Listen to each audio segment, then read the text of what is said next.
Okay, good evening all, welcome to learners academy. Good evening. तो homework अब याद आ रहे हैं स्कूल के, है ना? स्कूल खुल गए हैं? खुल गए स्कूल के? सब लोगों के खुल गए? ठीक है, तो होमवर्क वगैरह कंप्लीट है सबका? आपका नहीं है? आज मिला है? अच्छा, आज मिला है वो तो ठीक है, पहले का तो कंप्लीट है। ठीक, मुंह से आवाज क्यों नहीं निकल रही? नहीं है कंप्लीट? हाँ कंप्लीट है। स्कूल में डंडे वंडे नहीं पड़ते क्या? नहीं पड़ते? नहीं पड़ते? चलिए, तो एक्सरसाइज नंबर 7.2 का आज थर्ड पार्ट है। सेक्शन फॉर्मूला हम सीख चुके थे एक्चुअली। अब तो सेक्शन फॉर्मूला अच्छे से आ गया सबको। दैट मींस बेसिक प्रॉब्लम्स तो सॉल्व करनी आ गई, सेक्शन फॉर्मूला समझ में आ गया, और बेसिक जो डायरेक्ट प्रॉब्लम्स है वो तो समझ में आ गई। अब थोड़ी सी इनडायरेक्ट प्रॉब्लम्स हमने शुरू करी थी लास्ट सेशन में, जैसे रेशियो निकालना सीखा था, राइट? अब रेशियो से रिलेटेड कुछ एक क्वेश्चन और, क्वेश्चन नंबर 4 हमने कर लिया था, उसमें सीधे सीधे रेशियो पूछा है आपसे। रेशियो निकालने के दो तरीके, या तो m1:m2 मान लो रेशियो को, रिक्वायर्ड रेशियो को, या फिर k:1। तो k:1 ज्यादा एडवांस तरीका, ज्यादा प्रेफर्ड तरीका माना गया, तो इसलिए k:1 से अब आगे क्या, जहां भी रेशियो निकालना होगा तो we will consider ratio equal to k:1, और उससे k की वैल्यू निकाल के रिक्वायर्ड रेशियो निकाल लेंगे। जैसे कि अगले क्वेश्चन में अगेन रेशियो पूछा है, राइट? पढ़ते हैं question number 5। Find the ratio in which the line segment joining these 2 points is divided by the x-axis. Also find the coordinates of the point of division. Question समझ आया? इसको भूल जाओ, यहां तक पढ़ो। देखो, यहां तक जब हमने पढ़ा ना, तो ये क्वेश्चन और ये क्वेश्चन एग्जैक्टली सेम है, एक्सेप्ट यहाँ पे एक पॉइंट है और यहाँ पे एक्स एक्सिस है। बताओ, इसके अलावा रत्ती पर भी फर्क है क्या? देखो, वर्ड टू वर्ड सेम है। फाइंड द रेशियो इन विच पढ़ लो पूरा, बस पॉइंट्स से अलग अलग हो जाएंगे, पॉइंट्स अलग अलग हो जाएंगे, और divided by A third point दिया हुआ है यहाँ पे, और यहाँ पे डिवाइडेड बाय एक थर्ड पॉइंट नहीं दिया हुआ, क्या दिया हुआ है? एक्स एक्सिस दिया हुआ है, एक्स एक्सिस दिया हुआ है। तो इसका मतलब है कि इन दोनों पॉइंटों को जोड़ने वाली लाइन सेगमेंट, लेटर से ये पॉइंट है 1,-5, वो दूसरा पॉइंट है बी -4,5। तो ये वाला पॉइंट और ये वाला पॉइंट, इन दोनों को जोड़ने वाली लाइन सेगमेंट डिवाइड, उस पिछले वाले क्वेश्चन में तो एक पॉइंट से डिवाइड हो रही थी, एक पॉइंट था जो उसको डिवाइड कर रहा था। इस क्वेश्चन में एक पॉइंट डिवाइड नहीं कर रहा है, पूरी की पूरी एक्सिस ही उसको डिवाइड कर रही है, पूरी की पूरी एक्सिस। लेट अस से कि एक्स एक्सिस कहीं से ऐसे गुजर रही हो, एक्स एक्सिस मान लो ऐसे गुजर रही है, तो एक्स एक्सिस गुजर रही है तो एक पॉइंट पे काटती हुई तो जा रही है। तो ये एक्स एक्सिस ने इस लाइन को किस रेशियो में डिवाइड किया, वो रेशियो आपसे पूछा है। अब कोई कह सर एक्स एक्सिस ऐसे कब से जाने लग गई, एक्स एक्सिस तो ऐसे जाती है। अरे तो कोई बात नहीं, एक्स एक्सिस ऐसे जाती है तो लाइन जो है, ये वाली जो लाइन है ए बी, वो तो टेढ़ी मेढ़ी जा सकती है ना, तो उस लाइन को सीधा कर दें तो एक्स एक्सिस टेढ़ी नहीं हो जाएगी क्या? उस रेफरेंस में सोचो ना भाई, एक्स एक्सिस सीधी, उसके ऊपर लाइन टेढ़ी मेढ़ी, मतलब डायगनली स्लैंट हाइट कैसे भी हो सकती है वो। जैसे मान लो टेढ़ी लाइन जा रही है, अब वो जो टेढ़ी लाइन जा रही है उसको पकड़ के अगर मैं सीधा इमेजिन करूं, मेरी जो लाइन है उसको सीधा इमेजिन करूं, तो जो एक्स एक्सिस सीधी थी वो टेढ़ी नहीं हो जाएगी क्या? समझ में आ गई ना बात? क्लियर है? अब दोनों में से एक चीज तो सीधी रखनी पड़ेगी और एक चीज ऐसे जाएगी, दोनों तो सीधी जाएंगी नहीं। क्लियर है? ठीक है ना? समझ आया ना? अच्छा, मोर प्रिसाइसली इस प्रॉब्लम को समझें तो एक बार ग्राफ खोल लेते हैं। चलो देखो, 2 पॉइंट बताओ मुझे कौन कौन से गिवन है, बोलो बोलो। चल 1, कहाँ आएगा, कौन से क्वाड्रेंट में? Third quadrant. 1, -5 will lie here. ठीक है, अगला पॉइंट बोलो। -4,5 कहाँ आएगा? सेकेंड क्वाड्रेंट में, यहाँ पे -4,5। तो इन दोनों को मिलाने वाली लाइन सेगमेंट जो होगी वो ये होगी, नहीं होगी? होगी क्या? सीधी बनाता हूं, देखो आपको बिल्कुल क्लियर कट समझ में आए। देखो ये होगी, तो ध्यान से देखो, ये जो लाइन सेगमेंट बनी, ये एक्स एक्सिस से डिवाइड हुई ना इस पॉइंट पे? इस पॉइंट पे एक्स एक्सिस ने इस लाइन सेगमेंट को डिवाइड किया कि नहीं किया? तो ये डिवीजन जहां पे हुआ तो वो किस रेशियो में डिवीजन हुआ? मतलब सपोज करो ये ए है, नहीं ए नीचे वाला है, सपोज करो ये ए है और ये बी है, तो इस ए बी को सपोज करो ये पी पे डिवाइड कर रही है इसको, तो ये पी पॉइंट ने ए बी को किस रेशियो में डिवाइड किया, यानी ए से लेके पी एंड देन पी से लेके बी, ये रेशियो कितना है, ये आपसे पूछा गया। समझ आया? ठीक है, तो कभी भी कोई ऐसा क्वेश्चन आ जाए जिसमें लाइन को डिवाइड करती है, तो आपको उसको उस अप्रोच से सोचना है कि कोई बात नहीं, लाइन लाइन को डिवाइड कर रही है, लेकिन डिवीजन तो एक पॉइंट पे ही हो रहा होगा ना। तो सेक्शन फॉर्मूला ही है जिसमें पॉइंट जो है डिवाइड करता है। सेक्शन फॉर्मूला का ही क्वेश्चन हो गया ना, सेक्शन फॉर्मूला में भी पॉइंट डिवाइड करता था, इसमें भी एक पॉइंट डिवाइड कर रहा है, बस उसमें पॉइंट गिवन होता था, जैसे पिछले क्वेश्चन में गिवन था।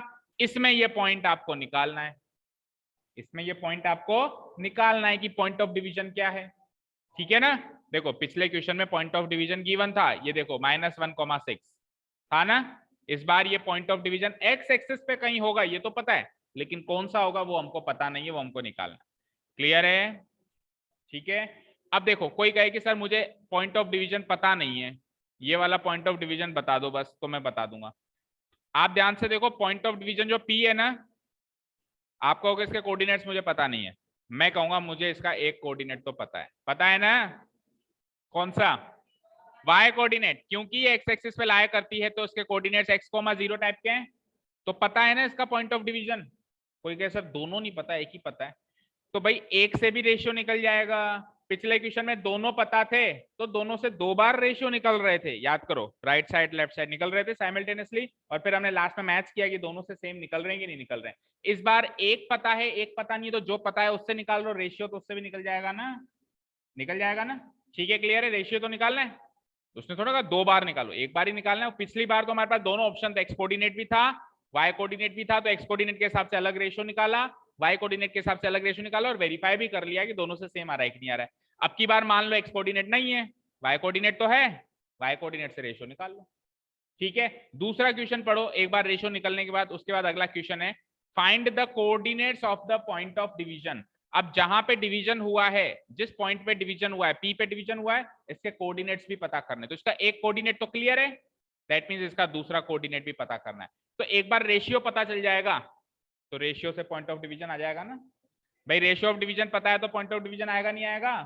सेक्शन फॉर्मूला का डायरेक्ट फॉर्मूला ही लगा देंगे, डायरेक्ट कैसी, समझ आया? चलिए ओके, चलो फिर स्टार्ट करते हैं इसको।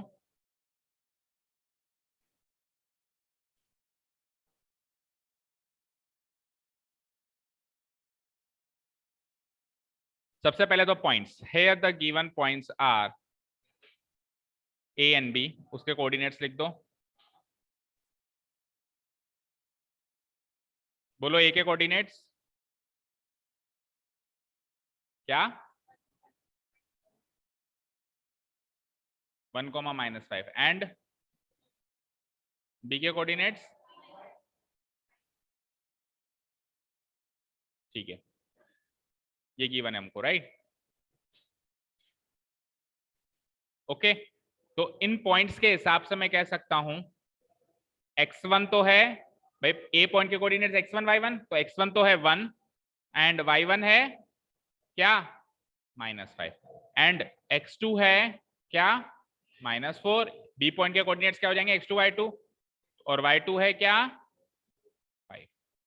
ठीक है, ये x1 y1 x2 y2 हो गए, क्लियर? ठीक है, अब रेशियो ऑफ डिवीजन पूछा है आपसे, रेशियो ऑफ डिवीजन क्या मानेंगे अपन? k:1। लेकिन उससे पहले पॉइंट ऑफ डिवीजन के बारे में कुछ इंफॉर्मेशन है। क्या इंफॉर्मेशन है? कि डिवीजन एक्स एक्सिस के द्वारा किया जा रहा है, तो डिवीजन ही अगर एक्स एक्सिस के द्वारा किया जा रहा है तो पॉइंट ऑफ डिवीजन भी एक्स एक्सिस पे लाया करेगा, और पॉइंट ऑफ डिवीजन अगर एक्स एक्सिस पे लाया करेगा तो उस पॉइंट का वाई कोऑर्डिनेट 0 होगा। ये सारी बात लिखेंगे। Also it is given that the line segment AB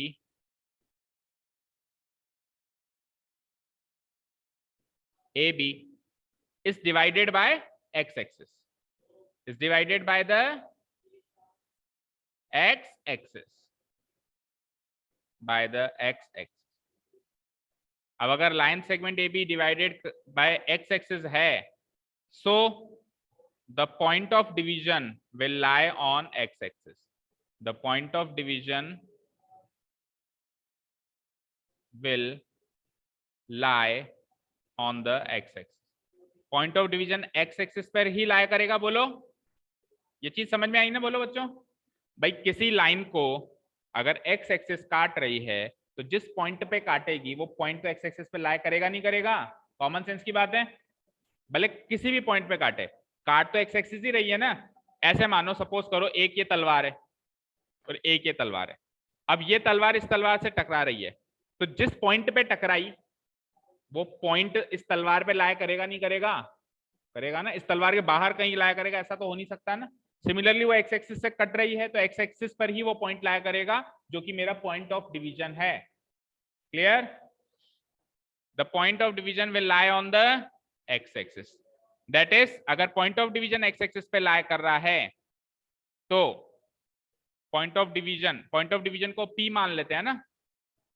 point of division को P, यहाँ पे P लिख लो, ब्रैकेट में लिख लो P। Point of division P will lie on the X axis. That is अगर एक्स एक्सिस पे कोई पॉइंट लाया करता है तो उसका y कोऑर्डिनेट क्या हो जाता है? 0। y coordinate of the point of division P is y coordinate of the point of division P is equals to क्या हो जाएगा? 0। ओके, चलिए आ जाइए सेक्शन फॉर्मूला यूज करते हैं। अब पहले 1 मिनट रेशियो ऑफ डिवीजन मानना पड़ेगा k/1। Now let the ratio of division be k/1। let the ratio of division be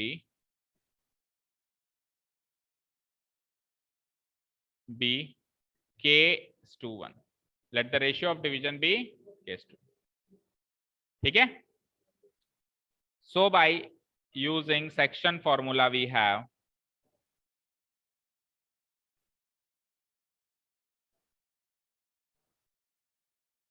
अब सेक्शन फॉर्मूला दो होते हैं, एक एक्स कोऑर्डिनेट के लिए और एक वाई कोऑर्डिनेट के लिए। हम कौन से कोऑर्डिनेट का यूज करेंगे या दोनों यूज करेंगे? हम वाई कोऑर्डिनेट का यूज करेंगे क्योंकि पॉइंट ऑफ डिवीजन का वाई कोऑर्डिनेट ही पता है हमको। पॉइंट ऑफ डिवीजन का वाई कोऑर्डिनेट ही पता है। अगर पॉइंट ऑफ डिवीजन का एक्स कोऑर्डिनेट पता होता तो एक्स वाला सेक्शन फॉर्मूला यूज करते। दोनों पता होते तो दोनों यूज करते। जैसा पिछले क्वेश्चन में दोनों पता थे जो हमने कल किया तो हमने दोनों यूज किए, राइट। अब की बार मुझे केवल वाई कोऑर्डिनेट ही पता है तो मैं केवल वाई वाला ही सेक्शन फॉर्मूला यूज करूंगा। तो वाई वाला सेक्शन फॉर्मूला होता है y equal to m1 y2, आगे बोलो, plus m2 y1 divided by sum of ratios यानी m1 प्लस m2। अब इसमें वैल्यूज पुट अप करते हैं। y कोऑर्डिनेट की वैल्यू 0 निकाल ली थी हमने कॉमन सेंस से। m1 और m2 क्या है? k/1।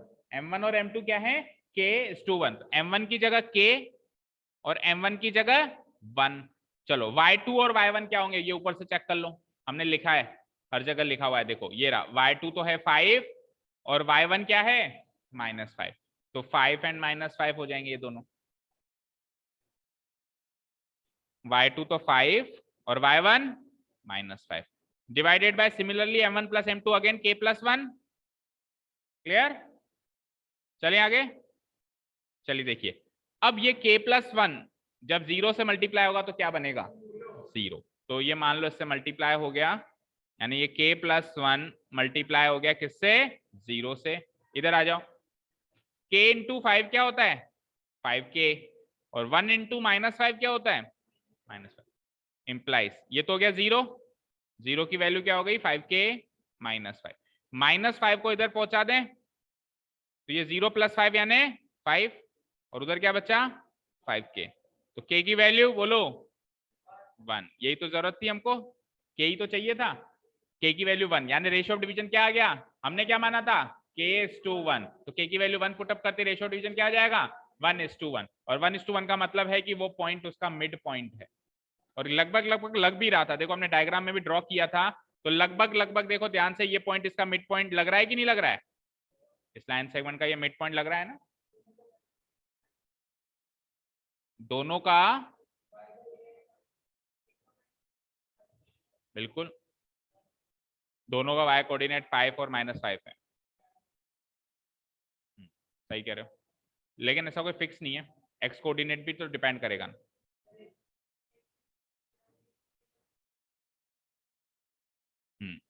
देखो इसका y कोऑर्डिनेट क्या था? -5, उसका y कोऑर्डिनेट क्या था? +5। तो इधर से 5 कदम ऊपर, इधर से 5 कदम नीचे, और x एक्सिस से डिवीजन हो रहा है तो ऑब्वियसली मिड पॉइंट पे डिवीजन होगा। यस, बहुत सही सोचा है। ठीक है ना, समझ में आ गई बात? क्लियर है ना? कल को सपोज करो यहाँ पे 7 कदम नीचे चले जाए -7 और 7 कदम ऊपर कहीं पर भी चले जाओ जहां आपकी इच्छा है, बोलो कहाँ जाओगे, लेटेस्ट से यहाँ आ गया मैं, 7 कदम ऊपर जाना है, यहाँ आ गया, और इन दोनों को ज्वाइन करोगे तो जो एक्स एक्सिस से इंटरसेक्शन होगा वो हमेशा मिड पॉइंट पर ही होगा, क्योंकि जितना नीचे गया हूं उतना ही तो ऊपर गया हूं। तो कॉमन सेंस की बात थी, वैसे भी पता चल रहा था कि मिड पॉइंट। बट ऐसे ये तो हमारी नॉलेज के लिए, हमको एग्जाम में तो नहीं लिख सकते ना कि 5 कदम नीचे है 5 कदम ऊपर है, एग्जाम में तो ये तरीके से ही हमको करके आना है। तो के की वैल्यू कुल मिला के क्या आ गई, 1 आ गई। Now so ratio of division तो क्लियर हो गया हमारा। रेशियो ऑफ डिवीजन पूछा था हमसे, बोलो रेशियो ऑफ डिवीजन पूछा था ना, क्या माना था हमने, k:1, तो k की वैल्यू 1 पुट अप कर दो तो रेशियो ऑफ डिवीजन क्या आ गया, 1:1। पहले क्वेश्चन का आंसर क्लियर है। अब सेकंड क्वेश्चन है, find the point of division, coordinates of the point of division. Point of division वही p है, p के कोऑर्डिनेट्स निकालने हैं। p का एक कोऑर्डिनेट तो निकला है 0, y कोऑर्डिनेट तो निकाल लिया ना हमने p का, बोलो नहीं निकाला क्या, देखो ऊपर निकाला, कॉमन सेंस से निकल गया, y coordinate of the point p equal to 0, y coordinate तो निकल गया ना, केवल क्या निकालना है, x कोऑर्डिनेट। तो x कोऑर्डिनेट वापस सेक्शन फार्मूला से निकलेगा, again by using section formula, again by using the section formula,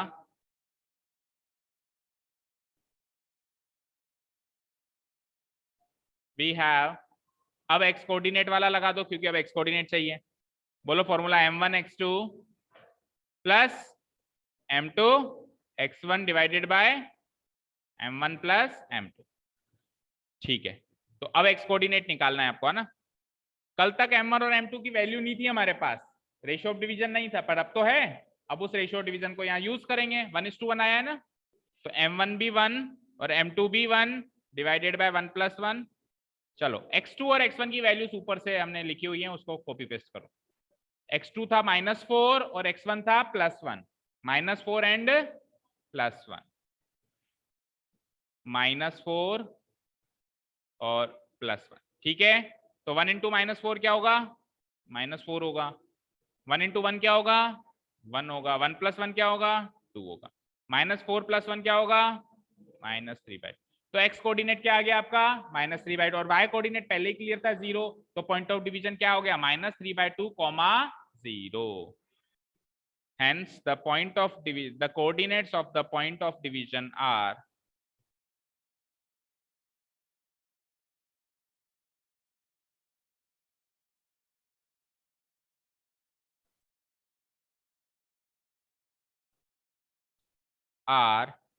point of division भी लिख लो, क्या है point of division, P R।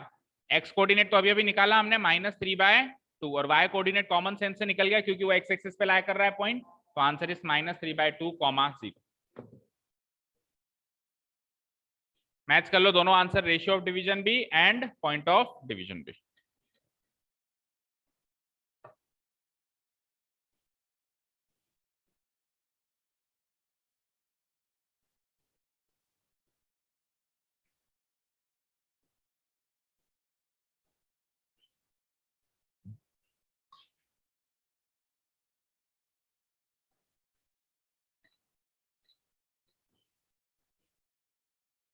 Okay चलेंगे नेक्स्ट क्वेश्चन पे, समझ में आए क्वेश्चन सबको, ठीक है। देखो समराइज कर लेते हैं फटाफट से, देखो भाई हमारे पास 2 पॉइंट थे, इस पॉइंट के कोऑर्डिनेट्स बोलो जल्दी से, 1, -5, इस पॉइंट के कोऑर्डिनेट्स बोलो जल्दी से, -4, 5।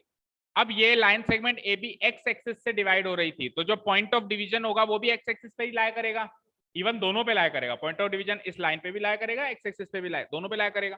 तो इस लाइन पे लाया कर रहा है उससे तो मुझे कुछ हासिल हुआ नहीं, लेकिन एक्स एक्सिस पे वो लाया कर रहा है, इससे मुझे बहुत कुछ हासिल हुआ, इससे उसका वाई कोऑर्डिनेट 0 आ गया, तो इसके कोऑर्डिनेट्स क्या हो गए, x, 0। अब देखो -5, 0 और +5, इन 3 नंबर की मदद से रेशियो ऑफ डिवीजन पता चल गया 1:1, ठीक है भाई। वाई कोऑर्डिनेट तीनों के क्लियर है ना, एंड पॉइंट्स के भी क्लियर है एंड पॉइंट ऑफ डिवीजन के भी क्लियर है, तो and points and point of division तीनों के अगर हमको वाई कोऑर्डिनेट क्लियर है, तो इन 3 नंबरों की मदद से हमको क्या पता चला कि रेशियो ऑफ डिवीजन क्या है, 1:1। एक बार रेशियो ऑफ डिवीजन पता चल गया तो रेशियो ऑफ डिवीजन -4 और 1 की मदद से फिर ये एक्स कोऑर्डिनेट भी क्लियर हो गया, क्या आया ये, -3/2। तो पॉइंट ऑफ डिवीजन क्या हो गया, -3/2, 0। क्लियर है, चलो नेक्स्ट क्वेश्चन पे चलते हैं।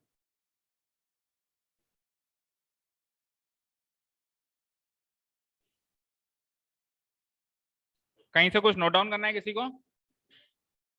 चलो तो देन क्वेश्चन नंबर 5 हो गया, अभी 6 देखते हैं। 6 पढ़ो। इफ 1,2 4, y x, 6 क्या हुआ तनिषा, एंड 3,5। हाँ लग सकता है बिल्कुल, 1:1 का रेशियो है तो हम दोनों को जोड़ के डिवाइडेड बाय 2 भी कर सकते हैं ऑब्वियसली। ठीक है भाई, ये जो हमने m1:m2 ये इस तरीके से निकाला ना m1 x2, इसकी जगह अपन ये वाला तरीका भी यूज कर सकते हैं कि x1 + x2 डिवाइडेड बाय 2 वही आएगा। ठीक है, डिवाइडेड बाय 2 करेंगे तो वो का वही आएगा। ठीक है, कर सकते हो बिल्कुल। ओके, मैंने इसलिए नहीं किया क्योंकि अगर स्पेशल केस करते तो फिर दोनों के लिए करते, वाई कोऑर्डिनेट के लिए भी करते। अब वाई कोऑर्डिनेट के लिए तो वो वाला केस यूज किया और फिर एक्स कोऑर्डिनेट के लिए स्पेशल केस, तो जानबूझ के मैंने नहीं किया भाई आप लोग ना कंफ्यूज हो जाओ। भाई ऐसा कैसे हो गया कि सर एक ही क्वेश्चन में एक बार तो ओरिजिनल केस यूज हो रहा है और एक बार स्पेशल केस। ओरिजिनल केस इसलिए यूज किया क्योंकि उस टाइम रेशियो ऑफ डिवीजन पता नहीं था, अब रेशियो ऑफ डिवीजन पता हो गया 1:1, तो अब स्पेशल केस यूज हो सकता है ऑब्वियसली, और ना करो तो ओरिजिनल केस भी यूज कर लो तो भी आंसर है। क्लियर है? अभी और कोई डाउट? बोलो निकिता बोलो। ओके चलो अब इसको केयरफुली रीड करो। अगला क्वेश्चन 1,2 4, यार ये फैन चला ही दो और आप यहाँ बैठ जाओ उधर, अगर आपको आप भी पीछे बैठ जाओ, गर्मी लग रही हो तो। हाँ लगेगी अब तो, ये फैन चला दो। हाँ 4, जल्दी कर लो जो भी करना है। आगे बैठ, आगे आगे बैठना है। हाँ अब ध्यान दो यहाँ पे, इफ 1,2 पहला पॉइंट, 4, दूसरा पॉइंट, x, 6 तीसरा पॉइंट और 3, 5 चौथा पॉइंट, ये चारों पॉइंट किसी पैरेललोग्राम के कोने हैं, वर्टिसेस हैं। वर्टिसेस मतलब कोने, ये चारों पॉइंट किसी पैरेललोग्राम, लेट अस से ये पैरेललोग्राम ऐसा होता है लगभग लगभग पैरेललोग्राम, बोलो होता है क्या? A B C D taken in order. Taken in order मतलब आपको एक ही ऑर्डर से चलना है, या तो आपको ऐसे चलना है एंटी क्लॉकवाइज डायरेक्शन एक ही ऑर्डर में, या फिर क्लॉकवाइज डायरेक्शन में चलना है एक ही ऑर्डर में। आप ऐसे नहीं कर सकते कि पहला पॉइंट ये ले लिया, दूसरा पॉइंट आपकी मर्जी से आपने ये ले लिया, तीसरा ये ले लिया, चौथा, ऐसे नहीं, ऑर्डर में चलना पड़ेगा। पहला ये ले लिया तो फिर दूसरा, तीसरा, चौथा। लेटर से मैंने ए ये ले लिया तो 1,2 ये हो गया, फिर बी ये ले लो 4, सी क्या लोगे x, 6 एंड डी क्या लोगे 3, 5। कोई कैसा, मैं तो एंटी क्लॉकवाइज नहीं क्लॉकवाइज चलूंगा तो उससे भी कोई फर्क नहीं पड़ेगा, आप ऐसे भी चल सकते हो, बात एक ही। ओके तो ये पैरेललोग्राम के 4 कोने मिल गए मुझे। ठीक है, चारों कोनों के कोऑर्डिनेट्स दो पता है, टोटल 8 कोऑर्डिनेट्स पता है। Find the value of x and y, find the value of x and y. तो आप ध्यान दो यहाँ पे इन 4 वर्टिसेस में से 2 वैल्यूज, मतलब 8 कोऑर्डिनेट्स में से 2 कोऑर्डिनेट्स की वैल्यू मिसिंग है। एक तो तीसरे पॉइंट के एक्स कोऑर्डिनेट की वैल्यू मिसिंग है और एक दूसरे पॉइंट के वाई कोऑर्डिनेट की वैल्यू मिसिंग है ना। देखो एक तो इस तीसरे पॉइंट के वाई, दूसरे पॉइंट के वाई कोऑर्डिनेट की वैल्यू और तीसरे पॉइंट के एक्स को, इन दोनों वैल्यूज को आपको फाइंड आउट करना है। This is your task. Question सबको अच्छे से समझ में आया? चलो समझ में आया ना, स्ट्रेटेजी तो आप बनाएंगे, करना क्या चाहिए, क्वेश्चन समझ में आ गया? ओके इन्फॉर्मेशन ये है कि ये वर्टिसेस जो हैं ये पैरेललोग्राम, मतलब पैरेललोग्राम के वर्टिसेस हैं ये जो 4 पॉइंट्स हैं, राइट। चलिए तो एक फिगर बनाना पड़ेगा, आपकी बार इस क्वेश्चन में जरूरत पड़ेगी, तो draw a parallelogram, draw any parallelogram, जल्दी से ड्रॉ करो।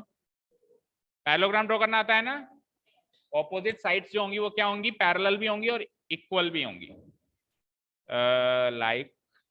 Like this. ये देखो बन गया हमारा, बन गया तुम्हारा, बता।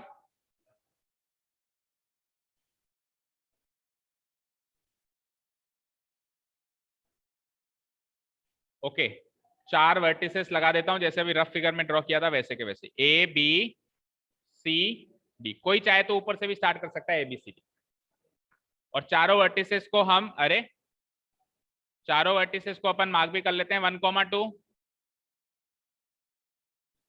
भाई कोऑर्डिनेट ज्योमेट्री का चैप्टर चल रहा है, आपको बोल रखा है स्केल पेंसिल इरेजर सब रखना है, इवन ग्राफ शीट्स भी आपको रखनी है, किसी क्वेश्चन में वो भी जरूरत पड़ सकती है।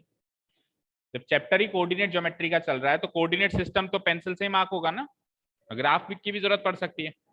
1,2 4, y एंड सी के कोऑर्डिनेट्स हो गए x, 6 एंड डी के दोनों कोऑर्डिनेट्स गिवन है 3, 5। फाइन, ठीक है। गिवन पॉइंट्स लिख रहा हूं। Here it is given that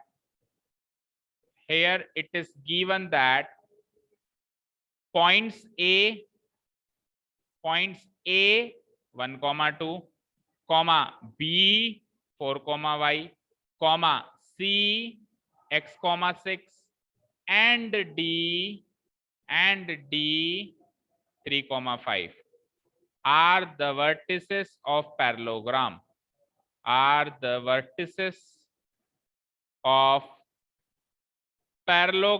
ABCD are the vertices of parallelogram ABCD. इस एक ही लाइन में सारे गिवन पॉइंट्स लिख दिए अपन ने। हमने ये भी बता दिया कि ये चारों पॉइंट्स पैरेललोग्राम के वर्टिसेस हैं और हमने चारों पॉइंट्स के कोऑर्डिनेट्स भी बता दिए। सारी गिवन बात इस पूरे पिक्चर में समा गई। अब आपको required value of x and y निकालना। तो अब आपका काम शुरू होता है। बोलो प्रियांशु कैसे निकाल सकते हैं, क्या सोचा है? What is the strategy? Distance formula. Yes, बिल्कुल माइंड में सबसे पहले वही आता है और हो सकता है सही भी हो। हाँ, कितने लोग मानते हैं डिस्टेंस? अच्छा, डिस्टेंस फॉर्मूला से कैसे, वो भी क्लियर कर दो साथ के साथ।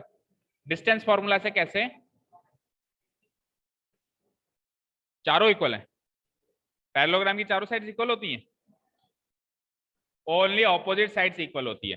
तो ए बी किसके इक्वल है? डीसी के, और बीसी किसके इक्वल है? एडी के। ये इसके इक्वल, ये इसके इक्वल। तो डिस्टेंस फॉर्मूला अगर अपन निकाल लें तो 4 डिस्टेंस निकालो, distance A B, distance DC, और ए बी को डीसी के इक्वेट कर दो, और फिर निकाल लो डिस्टेंस बीसी और डिस्टेंस एडी, और इन दोनों को भी इक्वेट कर दो। बट जब हम ऐसा करने जाएंगे तो पता है हमारे साथ क्या होगा? बहुत बुरा। देखो, जब हम ये डिस्टेंस निकालेंगे, थोड़ा थोड़ा सोचो, कॉमन सेंस से सोचो, जब हम ये डिस्टेंस निकालेंगे तो कौन कौन से पॉइंट्स काम आएंगे? एक ये वाला पॉइंट काम आएगा और एक ये वाला पॉइंट काम आएगा, राइट? तो इन दोनों पॉइंट्स में से एक जगह y भी आ रहा है, दैट मींस ये डिस्टेंस y की फॉर्म में निकलेगी। यस और नो? ये डिस्टेंस किसकी फॉर्म में निकलेगी? चलिए, अब डिस्टेंस डीसी जब मैं निकालूंगा तो उसमें कौन कौन सा पॉइंट काम आएगा? डी और सी। उसमें एक जगह x भी आ रहा है, दैट मींस वो डिस्टेंस x की फॉर्म में निकलेगी। अब y की फॉर्म वाली कोई पॉलिनोमियल को x की फॉर्म वाली पॉलिनोमियल से बराबर करके ना तो x की वैल्यू पता चलनी और ना ही y की वैल्यू पता चलनी। सिमिलरली अगर अपन ऐसे भी बना देंगे, किसी ने कहा सर BC को इक्वेट कर दो AD के, ठीक है, तो BC को AD के इक्वेट करोगे तो पता है क्या होगा? इसमें तो x और y दोनों आएगा, उसमें कुछ ही नहीं आएगा, तो अगेन x और y में इक्वेशन बन गई ना। हाँ, फायदा कब होता? जब या तो केवल x में इक्वेशन बनती या फिर केवल y में। वो कब होता? वो तब होता कि यहाँ पे भी x होता, यहाँ पे भी x होता, तो ये डिस्टेंस भी x की फॉर्म में बनती और वो डिस्टेंस भी x की फॉर्म में बनती, तब x से x इक्वेट करके x की वैल्यू आ जाती। और या फिर यहाँ पे y है तो यहाँ पे भी y होना चाहिए था, तब ये डिस्टेंस भी y की फॉर्म में बनती और ये डिस्टेंस भी y की फॉर्म में बनती, y को y से इक्वेट करके y की वैल्यू आ जाती। क्लियर है? मैं ऐसे नहीं कह रहा हूं कि डिस्टेंस फॉर्मूला स्ट्रेटेजी गलत है, स्ट्रेटेजी तो सही है, बट वो यहाँ पे एक पॉइंट के बाद फिर फेल हो जाएगी। वो इसीलिए फेल हो जाएगी क्योंकि दो वेरिएबल्स का इंट्रोडक्शन है, x एंड y। ऐसे क्वेश्चन हमने डिस्टेंस फॉर्मूला वाले एक्सरसाइज में भी किए हैं, with the help of distance formula solve भी किए हैं, बट वहां पे एक ही वेरिएबल देता था, या तो x या फिर y, इसलिए वो सॉल्व हो गए। यहाँ पे दो वेरिएबल्स दिए, ठीक है? क्लियर है? कोई ये भी कह सकता है, कोई ये भी कह सकता है कि सर एक काम करो, ये डिस्टेंस y की फॉर्म में है, ये डिस्टेंस x की फॉर्म में, तो y की फॉर्म वाली एक पॉलिनोमियल x की फॉर्म वाली पॉलिनोमियल से इक्वेट कर दो, फिर ये डिस्टेंस अगेन x और y की फॉर्म में है और ये डिस्टेंस कांस्टेंट है, तो मतलब इधर से भी जो इक्वेशन बनेगी वो x और y की फॉर्म में ही बनेगी, इज इक्वल्स टू समथिंग, कोई कांस्टेंट बनेगा। तो एक xy की फॉर्म की इक्वेशन मिल गई, दूसरी भी मिल गई, तो दो वेरिएबल दो इक्वेशन है, x और y दोनों सॉल्व कर लो, ये भी माइंड में आ सकता है। बट याद रखो, तीसरे चैप्टर में हमने पढ़ा है पेयर ऑफ, बोलो, linear equation in two variables, pair of quadratic equations in two variables तो हमने पढ़ा ही नहीं है। एंड ऑब्वियसली इससे जो डिस्टेंस निकलेगी वो क्वाड्रेटिक फॉर्म में निकलेगी, क्योंकि आप क्या करते हो, कोऑर्डिनेट्स का डिफरेंस का स्क्वायर करके सम करते हो, स्क्वायर करोगे तो क्वाड्रेटिक फॉर्म मिलेगी नहीं मिलेगी? y का स्क्वायर नजर आएगा नहीं आएगा? x का स्क्वायर नजर आएगा नहीं आएगा? अब linear equation in two variable सीखी थी, क्वाड्रेटिक इक्वेशन तो वन वेरिएबल में सीखी है, टू वेरिएबल में सीखी है क्या किसी ने? भाई इस टाइप की इक्वेशन सॉल्व करना सीखा है क्या हमने? एक्स स्क्वायर प्लस 2x प्लस y square minus 3y equal to 10। अब ये किस टाइप की इक्वेशन है? इसमें दो वेरिएबल भी हैं, लेकिन ये लीनियर इक्वेशन नहीं है, ये क्या है? क्वाड। तो ऐसी इक्वेशन हमारे कोर्स में नहीं है, इसीलिए इसको डिस्टेंस फॉर्मूला से सॉल्व करना हमारे लिए हाल फिलहाल असंभव है। ठीक है, समझ आया? क्लियर है? अब करें क्या? ऑब्वियसली सेक्शन फॉर्मूला का एक्सरसाइज चल रही है, तो सेक्शन फॉर्मूला ही यूज आने वाला है। कैसे? अब आपको ये सोचना है कि सेक्शन फॉर्मूला कैसे और कहां काम आएगा। बंद कर, फटाफट बंद करो ये वाला। गायत्री, ये वाला फैन ऑफ करना जल्दी से, ध्यान से। हाँ, आ जाओ। क्या कह रहे हो? एसी निकालूं, डिस्टेंस एसी निकालूं? ए ऑपोजिट वर्टिसेस हैं, तो एसी को कनेक्ट करूंगा तो डायगोनल बन जाएगा। अब एसी डिस्टेंस निकालनी है क्या? डिस्टेंस एसी निकालनी है क्या? डिस्टेंस एसी और डिस्टेंस बीडी इक्वल नहीं है बेटा, इन दोनों को इक्वेट करने से भी कोई फायदा नहीं है। पैरेललोग्राम की डायगोनल्स इक्वल थोड़ा ना होते हैं, रेक्टेंगल के डायगोनल्स इक्वल होते हैं। ये रेक्टेंगल होता है ना, इसके डायगोनल्स इक्वल होते हैं। पैरेललोग्राम का तो देखो, ये डायगोनल लंबा है और ये डायगोनल छोटा है, तो ये दोनों को इक्वेट भी नहीं कर सकता मैं। अगर ऐसा पॉसिबल होता तो फिर भी कुछ सोच सकता था, बट उससे भी नहीं होता। क्यों नहीं होता? क्योंकि वही एक्स वाई से इक्वेट होता तो कुछ मिलता ही नहीं ना। वो सोचना है, वही तो सोचना है। अब एक बहुत अच्छी प्रॉपर्टी है जो 9th क्लास में बच्चों को सिखाई जाती है बड़े ही प्यार से, कि पैरेललोग्राम के जो दो डायगोनल्स होते हैं वो एक दूसरे को बाइसेक्ट करते हैं। वो एक दूसरे को, अब बाइसेक्ट करने का मतलब क्या? इक्वल पार्ट्स में तोड़ना या इक्वल पार्ट्स में इंटरसेक्ट करना ही बाइसेक्ट करना होता है। That means this diagonal, that means A B C D, that means this diagonal is going to divide this diagonal in equal parts and this diagonal is also going to divide that diagonal in equal parts. ये इसको आधा कर रहा है, वो उसको आधा कर रहा है। That means इन दोनों का जो पॉइंट ऑफ इंटरसेक्शन है, लेटर से मैं O ले लूं, तो O जो होगा AC का भी मिड पॉइंट होगा और BD का भी मिड पॉइंट होगा। ये O जो है इस डायगोनल का भी मिड पॉइंट होगा और इस डायगोनल का भी मिड। और एक बार मिड पॉइंट आ गया तो सेक्शन फॉर्मूला अप्लाई हो सकता है, वहीं से एक्स और वाई निकल के आएंगे। अब कैसे आएंगे सर, वो भी बता दो। देख लो भाई, तो first of all draw the diagonals, फिर बताता हूं। डायगोनल्स ड्रॉ कर दो सब लोग। मैं पहले डायगोनल्स ड्रॉ कर देता तो दिमाग लग जाता, क्योंकि एग्जाम में तो ना ड्रॉ करके देगा डायगोनल्स, आपको खुद को सोचना है क्या करना। And let them intersect each other at the point O। इन दोनों को एक दूसरे को पॉइंट O पे इंटरसेक्ट हो जाने दो। ना ना, ऐसा कुछ भी नहीं है। कोई प्रूफ थोड़ा ना कर रहे हैं कि कंस्ट्रक्शन है डॉटेड लाइन में करें, ऐसा कुछ खास फर्क नहीं पड़ेगा, फुल लाइन में करो।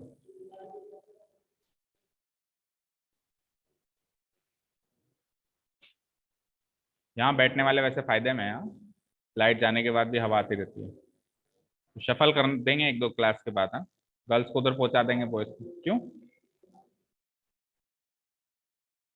नहीं? बॉयज यहाँ बैठते थे कि गर्ल्स? तो आप लोग एक दो दिन बाद इधर आ जाना, आप लोग उधर चले जाना। सारी सीट्स के मजे लो ना, देखो ना वहां से कैसा लुक आता है, वहां से मैं कैसा दिखता हूँ, टीचर कैसा दिखता है और ये बोर्ड कैसा दिखता है। हाँ, देख लेंगे तो बैठोगे तो देखोगे ना। देख रखा है? अच्छा, 9th में देख रखा है, तो न्यू स्टूडेंट्स बेचारे वंचित रह जाएंगे। अच्छा, अलग अलग, आधी गर्ल्स वहाँ आधी गर्ल्स वहाँ, ऐसे तो ये गुटबाजी हो जाएगी फिर। ये तो सेक्शन है, सेक्शन भी, उसमें तो फिर क्या है, मतभेद हो जाएंगे, तुम्हारा पाला हमारा पाला वाली बात हो जाएगी। है ओके, चलो डायगोनल्स ड्रॉ हो गए क्या? डायगोनल्स ड्रॉ हो गए क्या भाई? ओके, अब मुझे एक चीज बताना, ध्यान से सुनना।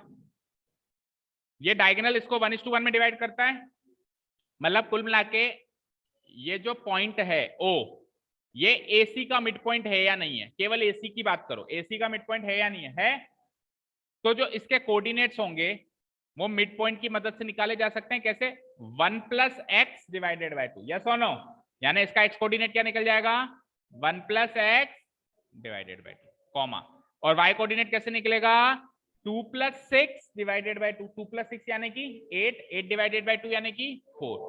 अब ये जो पॉइंट्स निकाले मैंने, ये जो ओ पॉइंट के कोऑर्डिनेट्स निकाले, ये एसी डायगोनल की मदद से निकाले। अब बीडी कहेगा भाई मैं भी हूं, मेरी मदद से भी ओ के कोऑर्डिनेट्स निकाले जा सकते हैं, क्योंकि ओ मेरा भी तो मिड पॉइंट है कि नहीं है। तो अब मैं डायगोनल बीडी कंसीडर कर रहा हूं, भाई ये बीडी का भी मिड पॉइंट है। तो इस बीडी के हिसाब से ओ के कोऑर्डिनेट्स कैसे निकालता, एक्स कोऑर्डिनेट कैसे निकालता, 3 + 4 डिवाइडेड बाय 2, 3 + 4 क्या होता है 7 डिवाइडेड बाय 2, कॉमा, और y कोऑर्डिनेट कैसे निकालता 5 + y डिवाइडेड बाय 2, यानी 5 + y डिवाइडेड बाय 2 ऐसे ही लिखता, यस और नो। अब सुनो, AC कहता है कि नहीं नहीं ओके कोऑर्डिनेट्स तो ये हैं, BD कहता है नहीं नहीं ओके कोऑर्डिनेट्स ये हैं। हम कहते हैं दोनों मत लड़ो, दोनों मत लड़ो, इसके x कोऑर्डिनेट को इसके x कोऑर्डिनेट से इक्वेट कर देते हैं, और इसके y कोऑर्डिनेट को इसके y कोऑर्डिनेट से इक्वेट कर देते हैं। इसको इससे इक्वेट करेंगे तो x निकल जाएगा, इसको इससे इक्वेट कर देंगे तो y निकल जाएगा। ना तो कोई क्वाड्रेटिक इक्वेशन बनेगी ना क्या। ठीक है, प्रॉब्लम सॉल्व। स्ट्रेटेजी समझ में आ गई सबको, नहीं आई, नहीं आई। चलो अभी करेंगे तो आ जाएगी, अभी करेंगे तो आ जाएगी, जिनको नहीं आई अभी करते आ जाएगी, देखना ध्यान से। ठीक है, तो लिखते हैं हम, now we know that, now पहले डायगोनल्स ड्रॉ नहीं किया, रुक जाओ। Now we draw the diagonals कौन कौन से हैं, AC and BD of parallelogram ABCD. Now we draw the diagonals AC and BD of parallelogram ABCD, and we know that, और हम ये भी जानते हैं, and we know that the diagonals of a parallelogram bisect each other. Quadrilateral chapter की सबसे पहली property यही सीखी थी हमने 9th में, इसी के आगे बाकी प्रॉपर्टीज का जन्म हुआ था। फिर ये बेसिक प्रॉपर्टी है कि पैरेललोग्राम के डायगोनल्स एक दूसरे को क्या करते हैं, बाइसेक्ट करते हैं। And we know that the diagonals of a parallelogram bisect each other. Okay, यहां तक लिख लिया। दैट इज, इसका मतलब ये हो गया कि O दोनों का मिड पॉइंट होगा, O is the mid point of, that is O is the midpoint of diagonal AC as well as diagonal BD, दोनों का मिड पॉइंट हो गया ये, बोलो बोलो। ठीक है, दोनों का मिड पॉइंट हो गया। अब एक बार AC की मदद से O के कोऑर्डिनेट्स निकालो, एक बार BD की मदद से O के कोऑर्डिनेट्स निकालो और दोनों को इक्वेट कर दो। अब डायगोनल AC की मदद से मैं O के मिड पॉइंट्स, O के कोऑर्डिनेट्स निकालूंगा और O इसका मिड पॉइंट है, तो स्पेशल केस से निकाल सकता हूं, देन BD की मदद से भी निकाल सकता हूं, और हैं तो वो O के कोऑर्डिनेट्स ना, जैसे AC की मदद से निकाले जैसे BD की मदद से, पॉइंट तो वही है ना, सेम O। तो जो इधर से कोऑर्डिनेट्स निकले और जो उधर से कोऑर्डिनेट सेम होने चाहिए कि नहीं होने चाहिए, तो हम दोनों को इक्वेट कर देंगे तो उससे एक्स एंड वाई सॉल्व हो जाएंगे। क्लियर है? ठीक है, तो पहले AC की मदद से निकाल लें डायगोनल AC।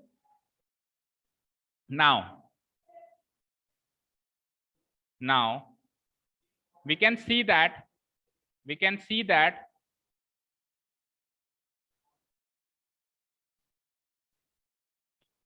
सबसे पहले O is the midpoint of एक कोई सा ही पकड़ लो, AC।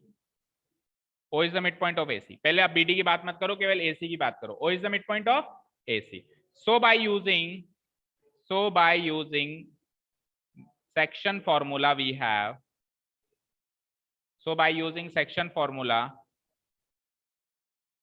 have, we have coordinates of the point O. Coordinates of the point O are बोलो क्या फॉर्मूला होता है मिड पॉइंट निकालने का, मिड पॉइंट के कोऑर्डिनेट्स निकालने का, x1 + x2 divided by 2 and y1 + y2 divided by 2। ठीक है, तो x1 और x2 किसके कोऑर्डिनेट्स होंगे, A और C के, और y1 और y2 भी किसके कोऑर्डिनेट्स होंगे, A और C के। तो A का x कोऑर्डिनेट बताओ क्या है, पॉइंट A का x कोऑर्डिनेट बताओ क्या है, बोलो बोलो पॉइंट ए का एक्स कोऑर्डिनेट क्या है 1 प्लस पॉइंट सी का एक्स कोऑर्डिनेट क्या है x डिवाइडेड बाय 2। अब y कोऑर्डिनेट निकालो। पॉइंट ए का y कोऑर्डिनेट क्या है क्या 2 और पॉइंट सी का y कोऑर्डिनेट क्या है 6 डिवाइडेड बाय 2। तो 2 प्लस 6 डिवाइडेड बाय 2 तो सॉल्व होके क्या आ जाएगा 8/2 यानी कि 4। तो ये पॉइंट ओ के कोऑर्डिनेट्स आ गए, किसकी मदद से आए डायगोनल AC की मदद से। अब यहां से इस स्टेप को रिपीट करो जहां से अपन ने लिखा है ना now we can see that, यहां से स्टेप को रिपीट करो, फिर से ओ के कोऑर्डिनेट निकालो, लेकिन अब की बार O is the mid point of AC मत मानना, क्या मानना BD। ठीक है चलो करो इतना काम अब अपने आप करो। यहां से रिपीट करो प्रोसेस को, 2 मिनट का टाइम देता हूं, फिर से ओ के कोऑर्डिनेट्स निकालो, अगेन ओ के कोऑर्डिनेट्स निकालो, लेकिन अब की बार डायगोनल BD की मदद से निकालो। देखो एक बार अपन लिखते हैं ना नाउ और फिर वही प्रोसेस फिर से रिपीट करते हैं, तो फिर लिखते हैं अगेन। ठीक है साक्षी, ठीक है ना, क्या लिखेंगे अगेन, भाई दोबारा कर रहे हैं ना वही चीज इसलिए।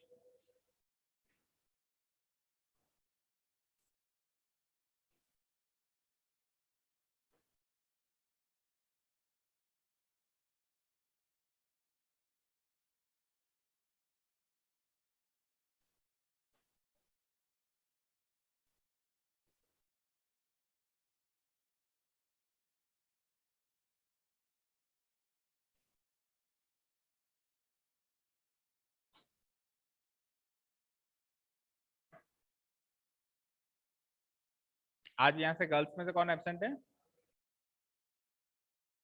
कोई भी नहीं है।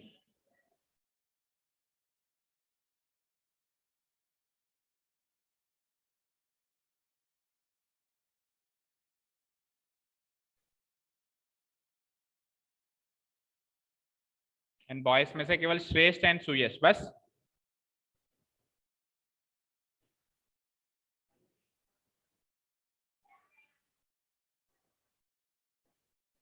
ओके ठीक है, कर लिया सबने।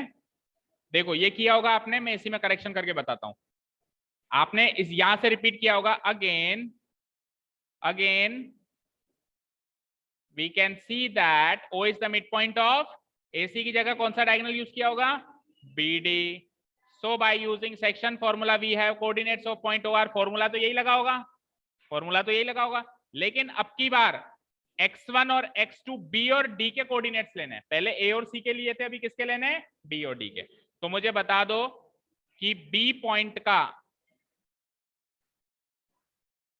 हाँ बोलो, B पॉइंट का x कोऑर्डिनेट क्या है बोलो 4 एंड D पॉइंट का x कोऑर्डिनेट क्या है बोलो क्या 3। ओके B पॉइंट का y कोऑर्डिनेट क्या है बोलो 5 एंड D पॉइंट का y कोऑर्डिनेट क्या है बोलो y। ओके तो 4 + 3 = 7/2, ये सॉल्व हो गया आपकी बार, और ये एज इट इज आ गया y + 5/2, ये एज इट इज रहेगा। ठीक है, अब पहले क्या निकले और अभी क्या निकले दोनों को क्या कर दो इक्वेट। तो देखो एक काम करेंगे, पहले हमारे क्या कोऑर्डिनेट्स निकले, आप लिखना मत, पहले बताओ पहले क्या निकले थे x and y coordinates. Okay 1 + x/2 and 4, 8 का निकला 8/2 4।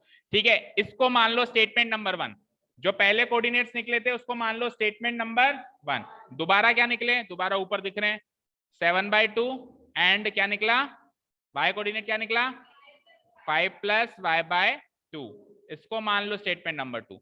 तो फ्रॉम स्टेटमेंट 1 एंड 2 हम क्या कर देंगे, x कोऑर्डिनेट को x कोऑर्डिनेट से इक्वेट एंड y कोऑर्डिनेट को y कोऑर्डिनेट से इक्वेट, और उससे x और y आ जाएगा।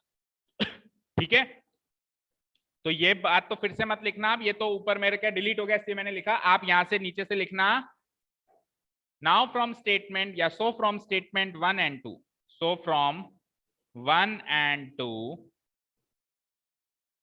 वी गेट, बोलो x कोऑर्डिनेट क्या है इसका 1 + x डिवाइडेड बाय 2, और इसका x कोऑर्डिनेट क्या है 7/2, राइट। एंड y कोऑर्डिनेट को y कोऑर्डिनेट से इक्वेट करो, उसका y कोऑर्डिनेट क्या है 4, इसका y कोऑर्डिनेट क्या है 5 + y डिवाइडेड बाय 2। ओके ठीक है, देखिए यहां पे तो 2 से 2 कट गया, डिनोमिनेटर में 2 था, 2 से 2 कट गया, बट ऐसे काटने का निशान नहीं लगाते, ये आपको समझाने के लिए। नेक्स्ट स्टेप पे हम क्या करेंगे, 1 प्लस एक्स की वैल्यू क्या लगा देंगे 7, और उधर आ जाओ, उधर 2 4 जा, ये 2 4 से मल्टीप्लाई होकर क्या हो जाएगा 2 4 जा 8, 8 की वैल्यू क्या हो गई 5 प्लस वाई, तो यहां से x की वैल्यू आ जाएगी 7 माइनस 1 दैट इज 6, और वहां से y की वैल्यू आ जाएगी 8 माइनस 5 दैट इज 3। हो गया काम। लास्ट स्टेप लिख देंगे, therefore the values of x and y are, the values of x and y are, बोलो x की वैल्यू क्या निकली 6 एंड y की वैल्यू 3 रिस्पेक्टिवली। मैच कर लो पीछे।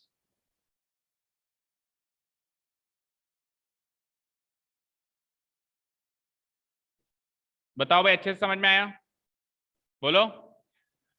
और अब आप x और y की वो वैल्यूज रख के डिस्टेंस फॉर्मूला से साइडें नाप के देख लो, बराबर ही निकलेगी। ठीक है, देखो x कहां था हमारा,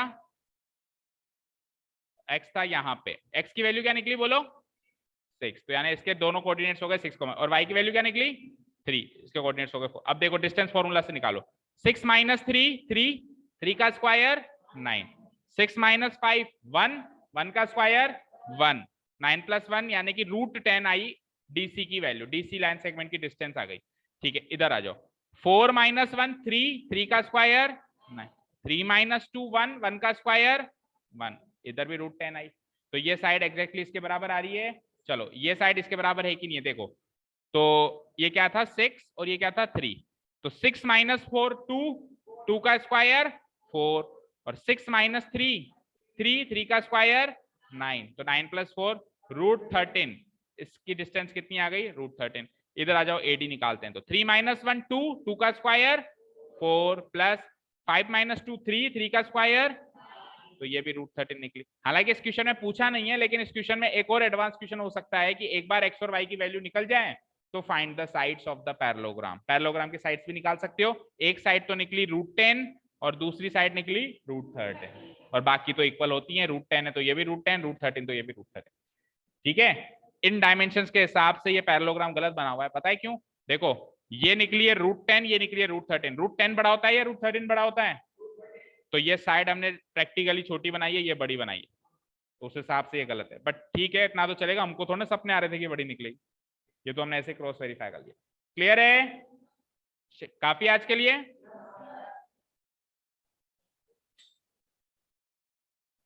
चलिए, किसने कहा नहीं, नहीं है, छुट्टी नहीं है। Thank you so much for listening to us. Have a nice day. Keep learning and